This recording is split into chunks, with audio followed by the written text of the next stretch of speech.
Now, this is a very lonely session up here because I'm the only one here and all the panelists are online.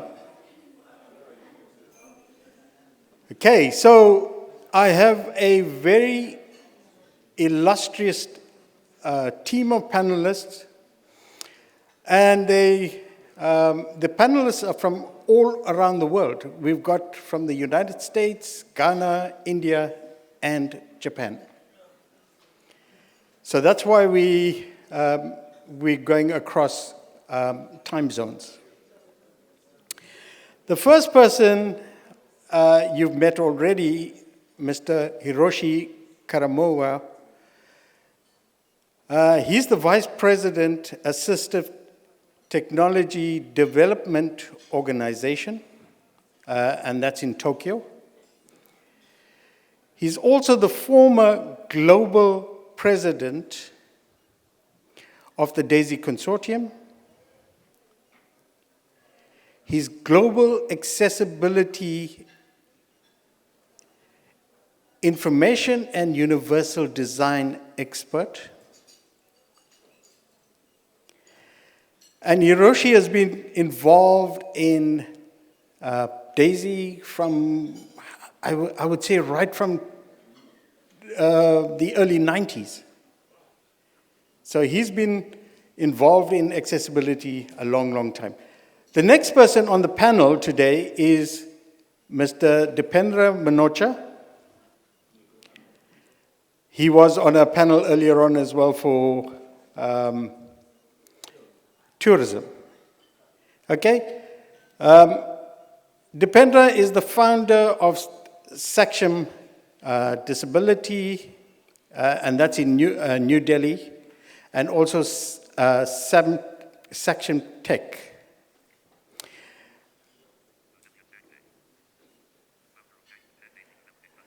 Okay, he's also the head of DAISY Developing Countries. He's a specialist in digital literacy. He's created the largest online library in India. So as you can see, these are pioneers in the field. He's also a pioneer in AD in STEM. All of you know what STEM is? Okay. We're talking about science, technology, engineering, and maths. So one delegate is missing online, Mr. Urishi Kuwara. Oh, okay. Should be. Okay, I see Hiroshi is actually not online at the moment. Okay, then we've got Dr. Piyush Chinana. I've had the pleasure of actually meeting a lot of these people when I visited India. He's a researcher and innovator, and he's the assistive technology at India Institute of Technology in New Delhi. He's the co-founder of Raised Lines Foundation. He's a producer of tactile diagrams and educational material to help persons with visual impairment. And then our next panelist is Matt Kaplowitz. I hope I can pronounce his name properly. Matt is the president and CEO of Bridge Multimedia in New York. It's a public benefit corporation. Emmy, Peabody, and Grammy award-winning producer, AI strategist, and universal design developer. And the last and not least on the panel today, ladies and gentlemen, is Ms. Amma Dudson. She's the founder and CEO of Aku Books, an audio publisher and distributor of accessible African audio books. Okay, so those are the 5 people I have on the panel, but one is not online currently. Okay, for this session, what we are actually talking about is still images. Anyone wants to have a go at what is a still image? Okay, Shakila, stand up. And she's not going to move for 1 minute, and now I want someone to actually describe that. You've had all about audio description the whole day today. So who's going to have a go at describing Shakila actually standing still? How about Joe? No, how about Joe?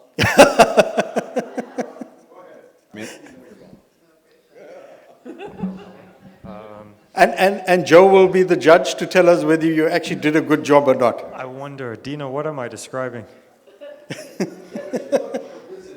just everything. Just the still image. A still image. Yeah. Okay. Against a white wall that's quite bright, you have a middle-aged Indian woman with combed brown hair, big gold-framed sunglasses with the chained sunglass holders. In the background are some dropped gold earrings going down to a deep neckline, slim silver necklace with a type of Disney evil queen looking jacket with a high neck, flowing black silk to the elbows, but a beautiful dark purple silk dress that has a sewn black and gold sequin slim belt below the chest, dropping down to nice town arms, gold Dementa bracelets. That's what I can see from here. Then a dining table. I think that was a brilliant description. We talked about a image or a picture, replacing 1,000 words. Well, that came close to it. Okay, so still images are literally your pictures, your photos, your images that you find in publications and so on. So what is the difference between that and video then?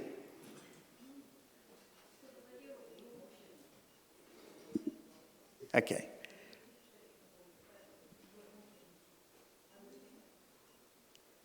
Right. What video is actually still images played back to you at high speed, and a number of them played, one after the other. So that's why when you watch TV, they talk about 30 frames a second, 60 frames a second. It means you're getting 60 pictures per second. Okay, and of course, that simplified that because it's also synchronized with audio and so on.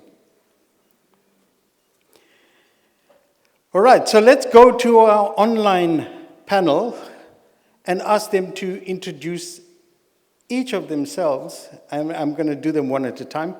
And they're going to give us a background of their experience of audio description. Let's start with Dipendra.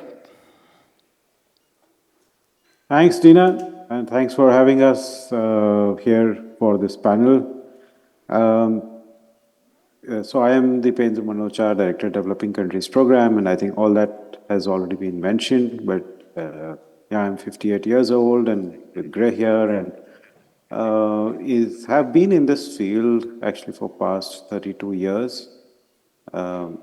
Now, STEM education, basically the description for me is to fill up those gaps in terms of,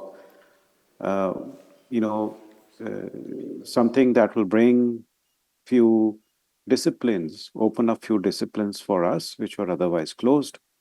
And that is why it has a direct connection to STEM. And I can give you some of the personal experiences, like when I was a student myself, I was asked to leave science and studying science and mathematics after grade 8 in school, which means that I could not pursue any meaningful career in these subjects. So it was the doors for that were closed to me. And the reason being that how would you deal with images? How would you deal with you know tables or graphs, or how would you manage with mathematical equations, and how would you, and of all things, how would you manage geometry? So what are these subjects without these images? And that's what you know image description actually means to me, that it's something that is an enabler for somebody to be able to today pursue uh, the careers if they really want to do it in these subjects. And that's what we are actually being able to do today, because image descriptions are able to open these fields. And today from our school, people are there who are completing their uh, education in it and pursuing their careers in engineering. So they're getting into engineering colleges, etc., because they're able to access image descriptions and also tactile diagrams, I would say. But the first step, of course, starts with image description in that. So I'll stop here and we'll share my experiences after that. Thank Enough you. for the introduction, at least. Thank you. All right, let's go to Ahmad Datsun. Hello, and thank you, Dina. I'm Amma Dudson from Ghana. I am also, I guess, a baby boomer, 60 plus. I have my hair natural in locks, and they're quite long. So I have sort of below shoulder length locks. And I love just exploring my natural hair. So, anyway, my journey into accessible audio is a personal one. My mother is a writer, and she went blind about 20 years ago. So, we saw firsthand how difficult it was for her to get access to the books that she loved, and especially for her, the African stories. So my company was actually inspired because of her, and our mission has always been to make literature and learning materials accessible to everyone in audio format. We come from an oral tradition in Africa. In many parts of Africa, we enjoy, or we come from a strong oral tradition, so I thought audiobooks would be a great fit. And there's a quote from one of my favorite books about blindness. When my mom went blind, we started reading a lot about people's personal experiences with blindness. And there's one particular book that I really love by an academic called John Hull, Touching the Rock. And he said something about how blindness erases the meaning of appearances and focuses on human voice. And that really kind of spoke to me, because when you can't see, then the visual appearance of things, of people, is no longer as important as your other senses. And so we want to use our audio to give access to our African stories in our own languages, in our own voices, in our own dialects, and really have people connect to those stories.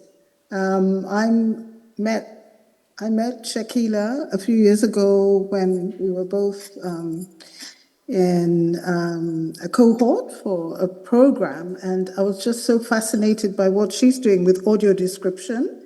And though we do audiobooks, we do traditional audiobooks, have them voiced. We do have some immersive ones with music and so on. But audio description, describing illustrations. It's something that's totally new to me. So I was just so delighted to be invited to be part of this panel. And the symposium has been amazing so far.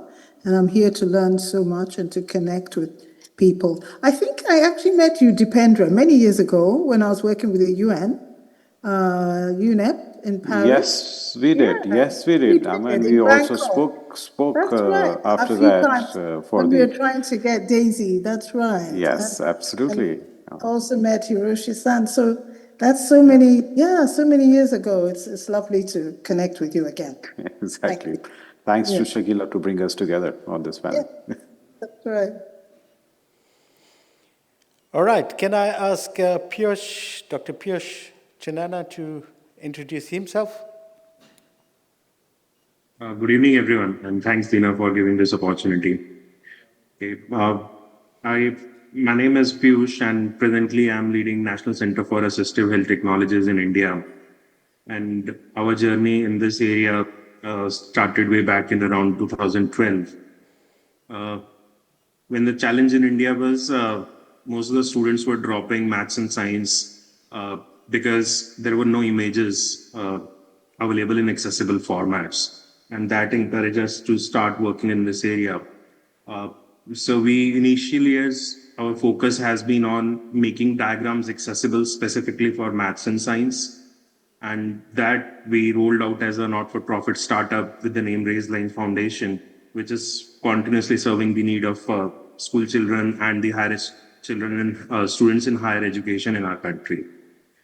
Uh, in addition, we also realized that if we really want to scale the reach of these subjects, then it is very important that in addition to the tactile diagrams, the images should also be accessible in digital formats. So our team slowly learned the techniques how to write accessible image descriptions using diagram center guidelines and other international guidelines which were available.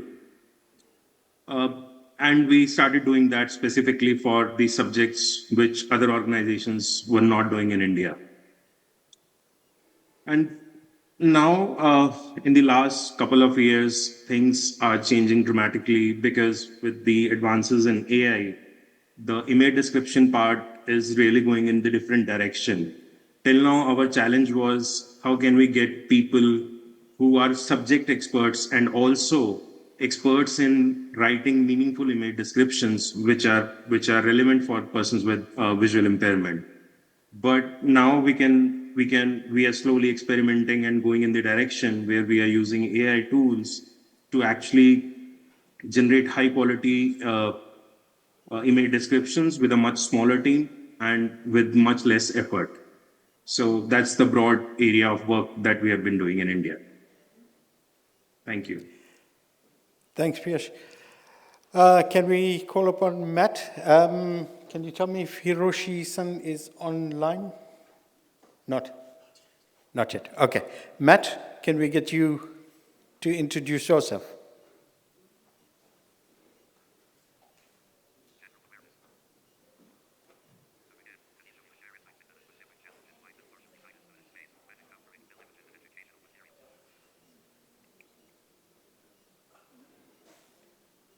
Are we getting audio?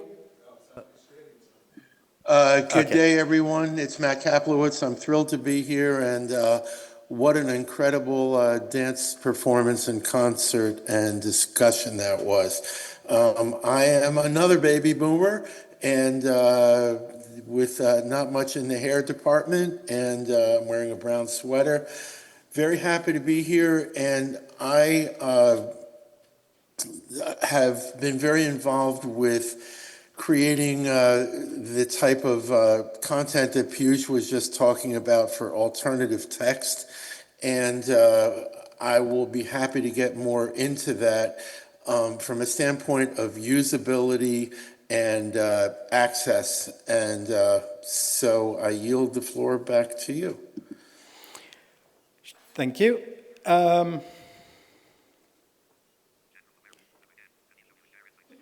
Okay, can you share insights into the challenges faced by persons with disabilities around still images and educational material. Let's quickly run through the different panel. Let's start with Piyush. What are the challenges you're seeing when you actually have to adapt material for people with visual impairments?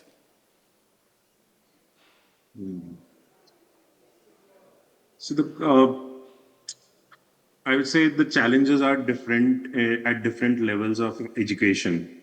So if we start with primary education, the main challenge there is the amount of adaptations which are required in the content are far more as compared to any other levels. Because during primary education, most of the content is highly visual and it is visually arranged in a way sighted children can quickly make use of those visual elements on the page to express themselves or to answer the questions. But when it comes to adapting them specifically when either it's in braille or even if it goes as the digital output, then the challenge is I can easily make it accessible, but it will not be usable at all. So to make it usable, I have to really adapt it, rethink how I can write this content so that it's much more easy to understand for the children. That's typically early education part. Then comes the middle school education, typically the secondary and the higher secondary school education. During that time, main I would say in terms of writing image descriptions, there are not much challenges. Things are streamlined, but we have to really focus on the tactile part also. So it becomes equally important because that is where the concept understanding becomes weaker and weaker if you don't have access to the equivalent diagram in tactile format. Then when we go to higher education, typically there the challenge is the complexity of information at times for certain subjects, where specifically mathematics, higher engineering mathematics, there you have a lot of mathematical content, equations, etc. are there, and you will find a book of like 1,000 pages having 2,000 images. Then implementing that book in tactile format is practically impossible because it increases the cost too much, and writing that much image descriptions is also a very tedious process because here you really need the in-depth understanding of the core concepts. You need people who understand the subject, who have that subject knowledge and are capable of writing that meaningful contextual descriptions. So I would say Thanks, Piyush. I'm very conscious of the actual time, so what I'm going to do oh, is... sorry. I was on mute. I was just speaking continuously just to realize I was on mute. No problem. I was audible. Sure, carry on. No, was I Piyush, audible? No, you were Piyush, coming we heard through. Okay, Yeah. sorry. Okay, let me pose the next question to Matt, because I know Matt has got a presentation as well. So what are the current tools and strategies that you can use to describe, still images in educational material? Matt, I know you've got a presentation. If you can do that in a few minutes, that would be great.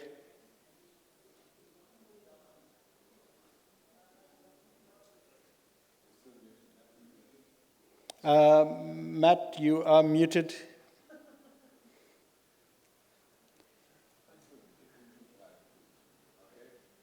You're allowing me to Sure. share? Yeah, in the interest of time, I'll just abbreviate that. When we talk about alt text or alternative text, we're really talking about how to make static images speak.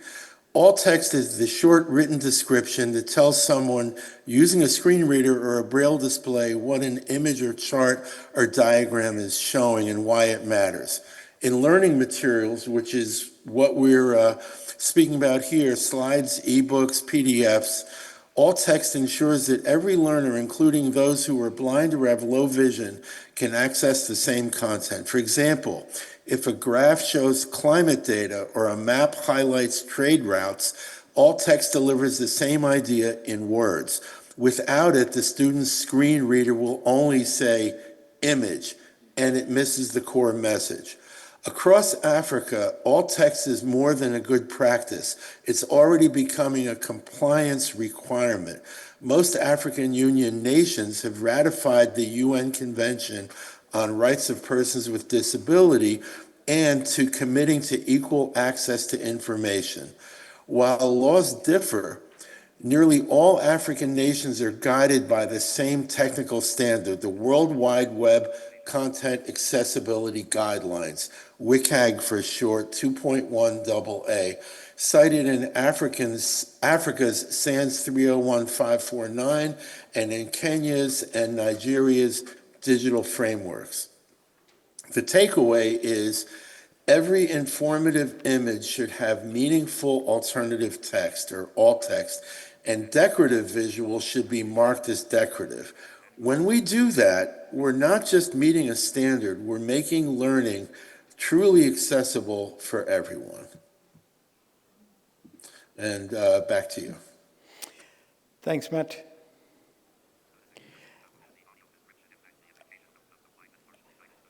I'm going to give the next question to Dipendra. How have you seen the descriptions impact persons with disabilities, especially in a case where you've now worked with STEM subjects? May I be permitted to talk a little bit? I'll answer this. I mean, for sure that what you just asked. Part of this answer was already actually given that we are actually making these subjects accessible to people who did not have STEM subjects accessibility earlier. But I would like to actually share also some things that you were talking about challenges earlier and how things are changing now. So one of the challenges that we had faced earlier is that we did not have enough human resource to do meaningful image descriptions. Most of the books that were getting created, although we were creating these solutions for people, but the image descriptions were not of good quality. And when I say not of good quality, means that the descriptions for images has to be contextual. A same image would have different descriptions depending on the context. So I can take the example of what the question that you asked, for example, in the beginning of this session. Yes. You were describing, Shakila was standing there, we were describing. Now, imagine that this is a context of a picture taken for a report where the report of the symposium is being done, and there is a picture of Shakila standing there. Now, the image description over there would change completely. I'm sure the person who was describing would not then go at that length describing what she is wearing or what kind of, how she is looking, but rather concentrate on saying that here's the organizer of the event, picture of the person smiling, of the person who's organized this event and standing in front of the podium. I mean, that would be enough, right? So, meaningful descriptions according to context, and there are guidelines which are created for image descriptions now based on it, like how do you describe a graph, how to describe a flowchart. A lot has been done to do all that. So how many, very, very few people have done it. How the things were happening in India was that, or in a lot of developing countries where we go, is that the person who's been hired just to do formatting of the Word document and putting heading styles or putting tables in place according to the what the real the page layout is. They themselves would see the image, and whatever they are seeing, they would just try to put something there, and that became the image description. Now, that certainly did would be enough to fool the validators, automatic validators, validators would say that, okay, this image has image description, there are some words, so it looks like it's meaningful, but for all practical sense, that would not fulfill the requirement.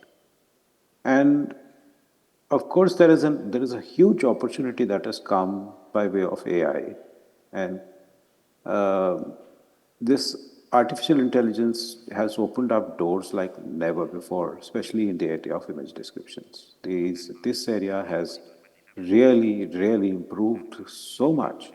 And to explore what it is currently doing, we at DAISY Consortium are really taking it very seriously. We have developed a special tool called FIDO, just to check, just to give a tool in hands of people to be able to try out what image description we can get at a very large scale using these AI models.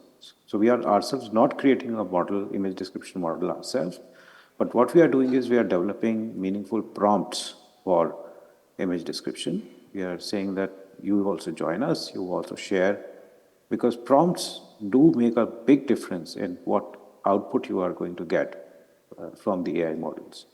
And believe me, I mean, the kind of image descriptions we are able to get now and the way we are able to describe our books, insert these in our books, they completely change the whole scenario. And if there are people who really want to try these things out, you're most welcome to come to daisy.org/FIDO, FIDO, and we can experiment together in how to solve this problem. And that is the impact that is coming up, that we are no longer restricted by lack of human resource in this area, and we can get these image descriptions in any language that we want, and most meaningful descriptions to be added to the images, and making all these subjects fully accessible. Thank you. Back to you, Dina. Thanks, Dipender. Okay, now, you know, there's various stakeholders when creating audio description. There's educators, there's the end users, there's, you know, accessibility experts. How do you think we should actually get all of them to collaborate so that we get the best results out for students?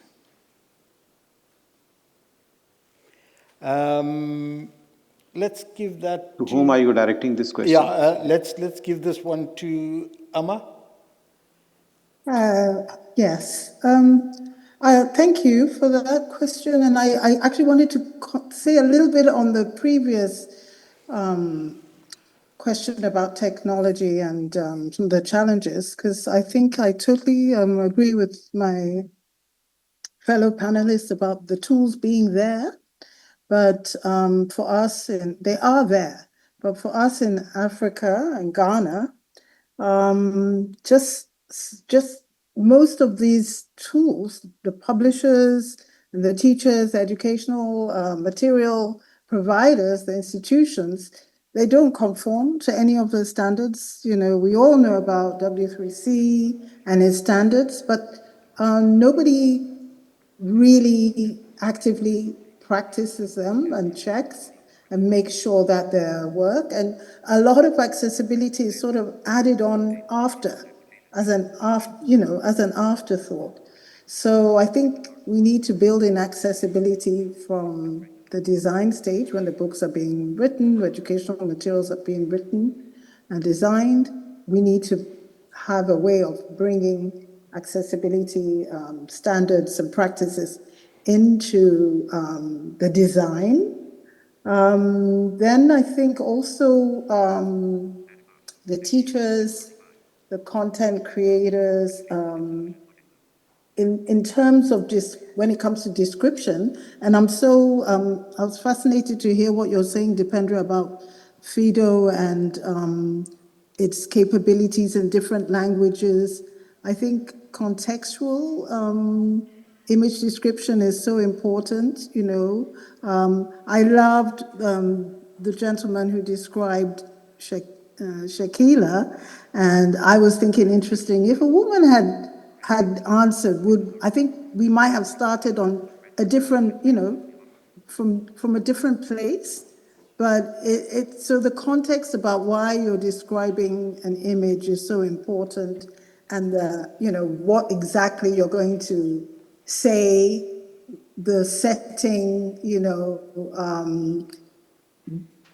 and so I'm thrilled with these new tools that are coming up. But I think for a lot of times, a lot of these tools were designed not with the African context in mind. So just for example, if someone was describing a mask, right, an African mask, they might just miss out some of the nuances about what the mask is being used for and its context, its spiritual context, and so on. So those things, if they're not built into the AI, into the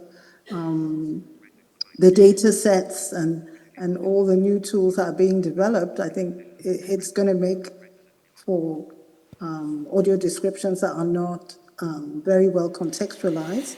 So I'm also really excited, I think, when it comes to who do we bring together to start talking about how do we, get the right people in the room to get the context and so on. I think the publishers, the educators, the policy, I think it's already there. But I think it's the practitioners, the publishers, and the technical people who need to start building these data sets of relevant contextual information for describing African images. So yeah, it's a big thing. We are just beginning to look for partners ourselves. And again, I'm so thankful to Shakila for inviting me to this panel and getting to know and hear from so many people who have so much expertise in this space. And I will definitely be reaching out. I'm actually on my way to Frankfurt tonight, to the Frankfurt Book Fair, where I'll be talking about audio. And I will definitely bring ShazaCin up in the conversations, and when it comes to books and describing images in books. So it's just so much, but I think many of the people here are the right people to be able to reach out to for this. Okay, my next question is, what advice would you give to someone that wants to start in audio description? Dipendra, can I throw that one at you? Yeah, so I think I glorified AI too much, a lot actually, but let me give a disclaimer. So for a person who's starting in with audio description, your place is not going out, your work is not going out, because no matter what AI is doing, it is just giving you a different starting point. So yet the human intervention and the work would be required. Best place to start, of course, is to check out some good examples of image descriptions. The Diagram Center website that has got lovely explanations of the various guidelines on image descriptions. So various types of images, how they have to be described, and what basic principles have to be followed, how to make it precise, how to keep it short yet in context, and so on and so forth. So there are basic principles and types of images that needs to be described. So that is a very, very good starting point to start reading about descriptions and see some good examples, as I said, and come and try Fido to start using it, because Fido itself is not describing. Let me also put a disclaimer here. The Fido itself is a tool which allows you to access, things like Gemini or OpenAI or, various other, at least 20, 22 different AI services that provide, that allow you to get image descriptions done. It's just a gateway to all these things makes it easier for a user to get it. Because if you had to go to all these 22 different sites and try to use them, it will be a nightmare. But Fido is just bringing them together, giving you an easy to use interface to get your work done from whichever tool that works best for you and your language. So these are few starting points for us. Thank you.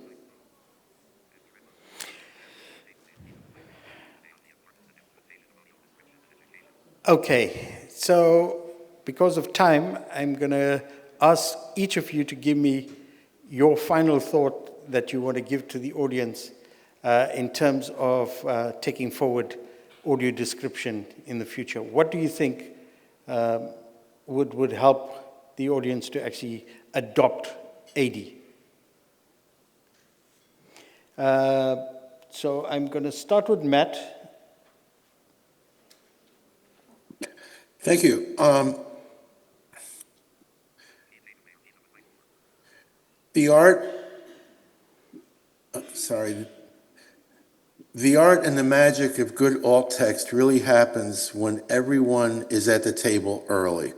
The educators, the publishers, the accessibility specialists, and most importantly, the learners themselves. When content creators understand what alt text is and why it matters, and publishers know how to implement it technically, the process flows naturally. The real insight comes from including blind and low vision students in meaningful focus groups while the learning materials are being developed. User feedback helps determine how long a description should be, what language level works best, and where clarity can replace complexity. Collaboration from the start, not as an afterthought, is what makes alt text both accurate and effective. Nothing about us without us. Thank you. Piyush, your final takeaway? So 2 points I want to highlight. One is that technology has advanced so much. There are so many applications available in the market already, which are free to download on the mobile phones as well as on the on the computer systems. So it's very important to spread awareness amongst the user community that they don't need to depend on anybody for their day-to-day quality descriptions. That can happen automatically and by them themselves. So that is first point. So that awareness is mostly missing, specifically when I see in India. So we do a lot of effort in spreading that awareness. Second point I want to highlight is regarding the approach that can be used to scale the adoption of image description at the country level. So it's very important that the organizations which are involved in converting textbooks to Braille or to digital formats, it's very important that somebody should bring them together at one platform where they are told that how the mix of tools, the basic guidelines, and the contextual understanding, which is important also, can come together, and these people start using those things and start making image descriptions more meaningful for the work that they are doing on day-to-day basis. So it's like how we can simplify things for them, how we can reduce the effort that will go into creating this content just by making use of the knowledge which already exists globally. Yeah, thank you. Amma, let's get your final thought. Yes, I think from everything I've learned here so far at this conference that it takes a village. We all need to come together, the publishers, educators, technologists, people with visual impairments themselves, to co-create the content. And so I think co-designing for me is something that we're really going to dig deeper into. How do we design meaningful content from the users themselves? How do we test it? and guide improvements. So I think there's so much potential between African publishers, global publishers, DAISY consortium, and so I'll look forward to being able to, connect with people to localize all these, practices for ourselves, and to create wonderful, meaningful, content for everyone.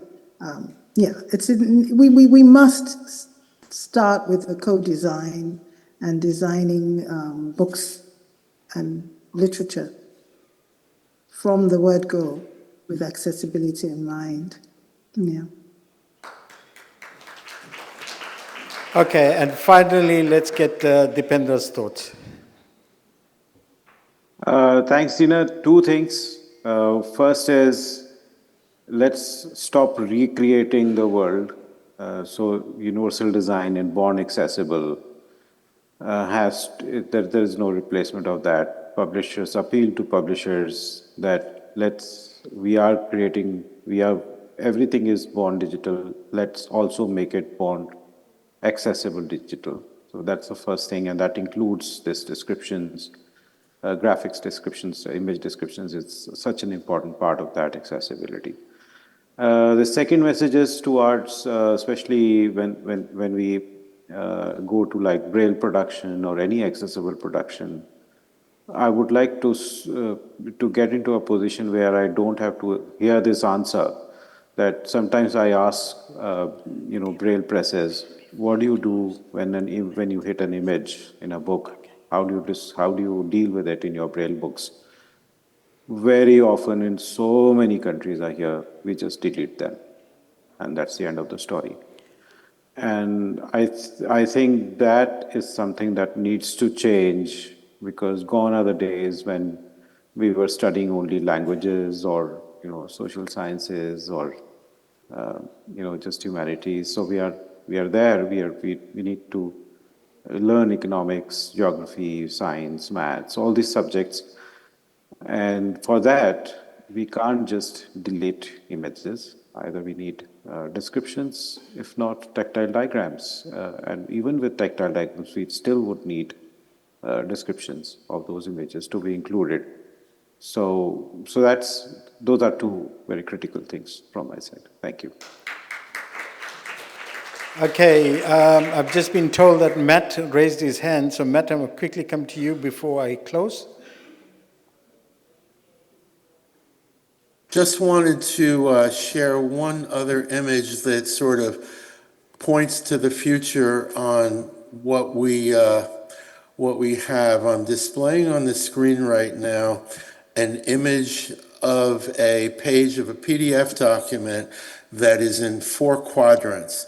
And there is now a technology that we are working on with a colleague where and this is for the deafblind population.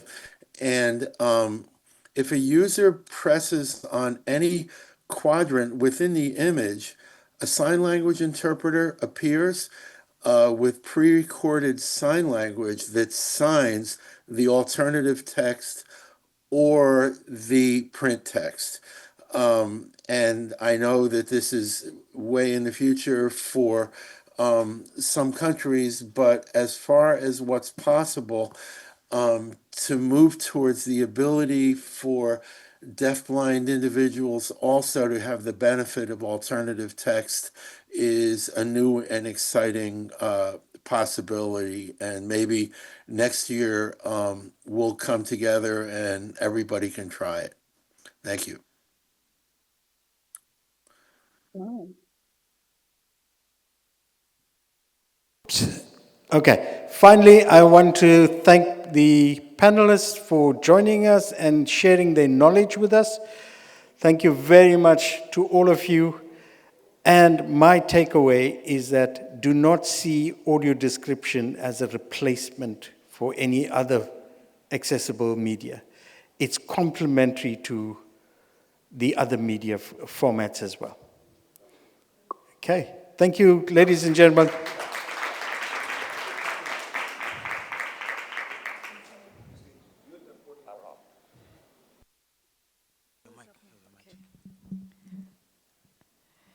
Thank you, Dina, and thank you to all our panelists. That was yet another highly stimulating and engaging topic. So I would like to thank everyone. We're going to close now. So it's been a full day of learning, stimulation, I'm hoping, entertainment as well. And we will reconvene between 6 and 6:30 because we're going to have the gala dinner in the same room, and we've got a hectic program there as well. And I do hope you're still all energized and ready to keep going. So for now, I just want to thank all of you for being here and are you still awake? For staying awake? Yeah, and absorbing. And as I said, it's not an aha moment you're having. It's going to be an aha 2 days. Are we on track? Yes.